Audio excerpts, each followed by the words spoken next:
Hey there YouTube, Zack Henderson here, and in today's video, I'm going to share with you many of the exercises that I have used to successfully recover from a tibia-fibula fracture.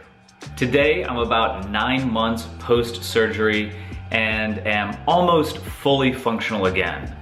I can walk normally, I've returned to squats and deadlifts in the weight room, and I've even started jogging for short distances. The body's healing process is a miraculous thing, but you really have to work at it.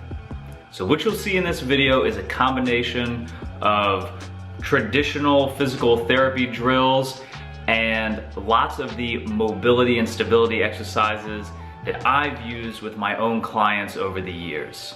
So we'll be mostly focusing on the foot and some general hip and core strength as well. The tib-fib break itself doesn't really require any specific rehab work, but it's the combination of scar tissue, inflammation, and general disuse around that foot and ankle that really gives us issues. I'm going to try to demonstrate these exercises in the order that they will be most appropriate to perform, so from least to most aggressive. Now, the obvious disclaimer, I am not a doctor, I am not a physical therapist, and this whole video is for entertainment purposes only. Please, before starting any exercise regimen, get it cleared through a professional and your own filter of common sense.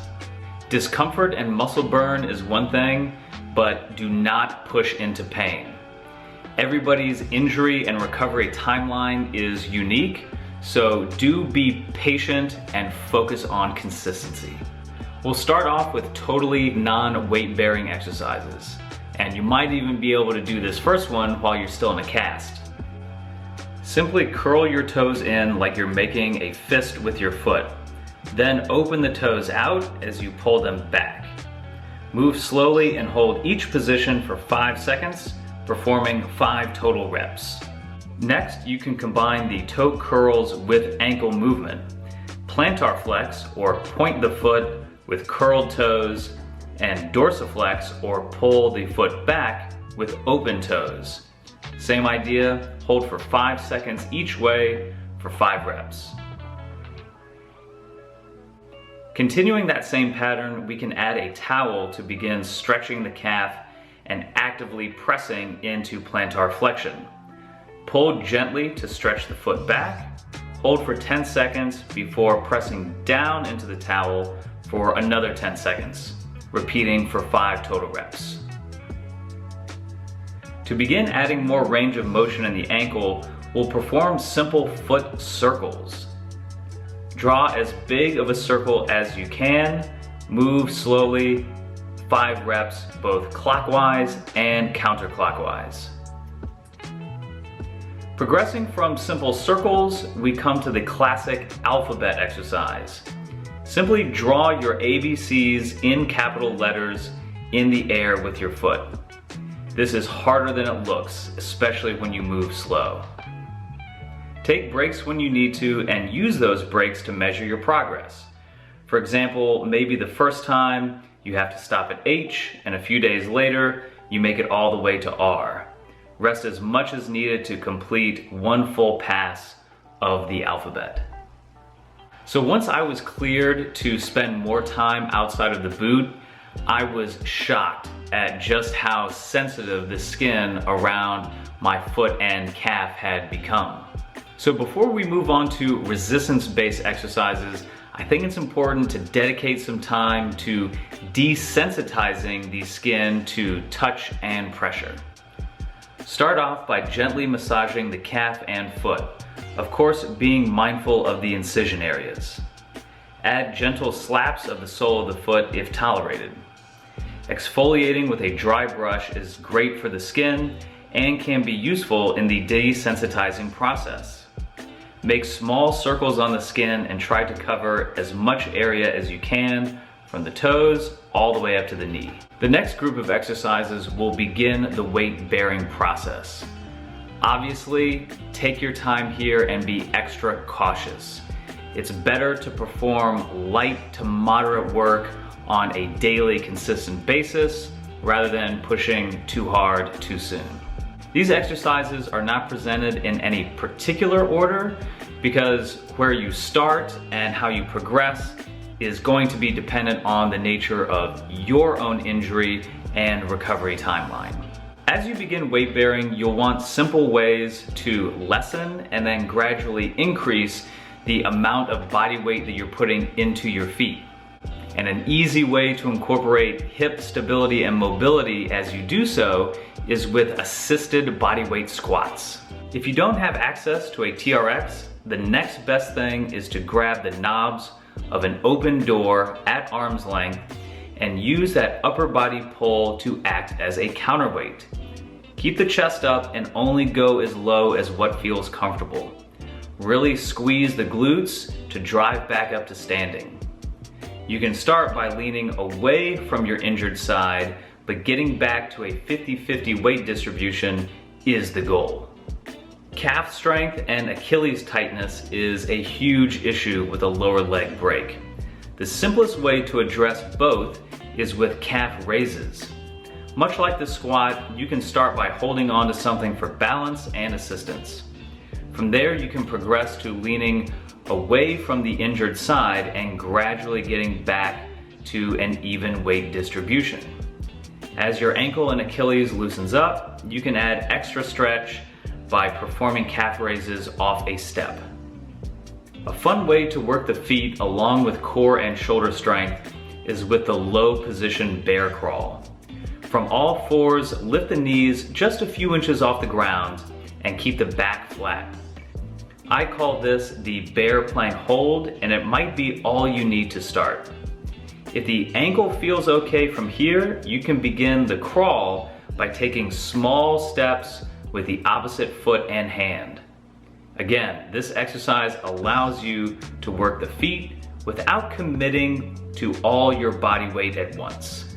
Once you get to the point where you can load most or all of your body weight on the injured side, you can rebuild strength and stability with the single leg deadlift.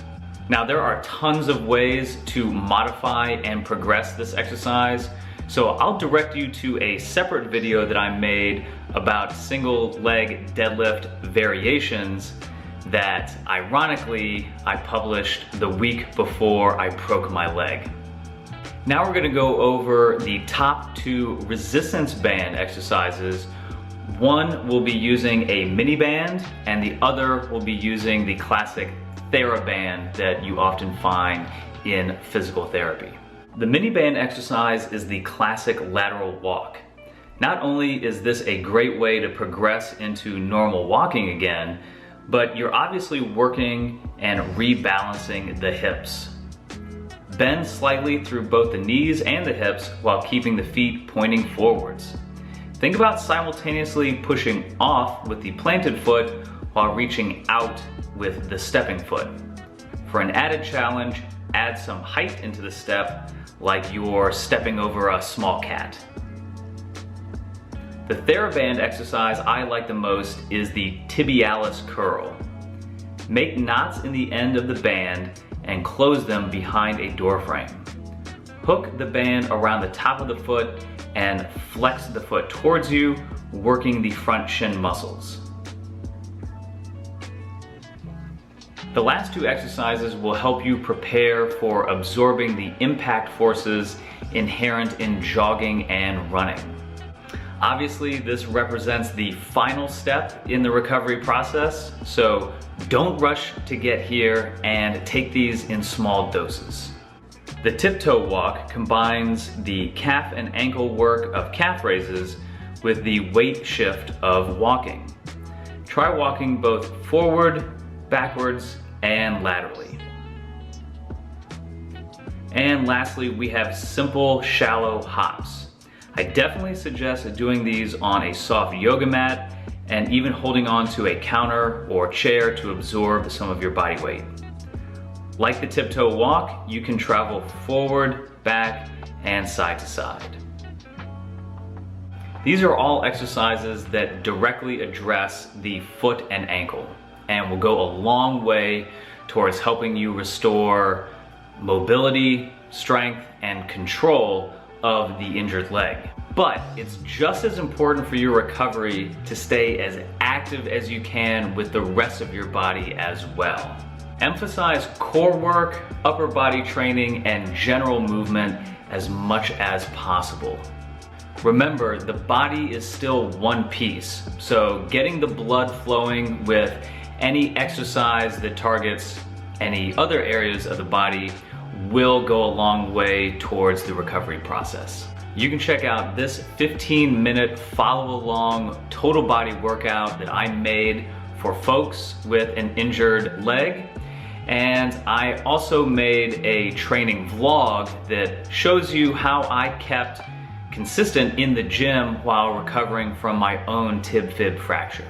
I really hope this video was helpful, and if you feel like you need more personal support with your fitness and training, I'd love to help you get back stronger than ever. You can find a link to my coaching application page in the description box below. Drop a comment with your favorite exercise from this list, or with any idea that has helped you in your own recovery. Wishing you all the best, and we'll see you in the next video.